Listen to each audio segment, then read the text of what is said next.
Visconti Castle Lodi. The Visconti Castle of Lodi is a historical building in Lodi, Lombardy, northern Italy. As it appears today, it is the result of transformations made on a Middle-Age castle founded in the 12th century by Frederick Barbarossa. Its name derives from the Visconti family, lords and dukes of Milan who in the 13th and 14th centuries took possession of and then rebuilt the original fortification. History. Lodi in the 12th century was among the Lombard cities that initially supported the Emperor Frederick Barbarossa in the war engaged by him against Milan and the Lombard League.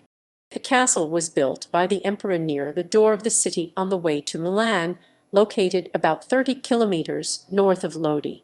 It was used by the imperial forces during the war and especially for their devastating attack to Milan in 1162.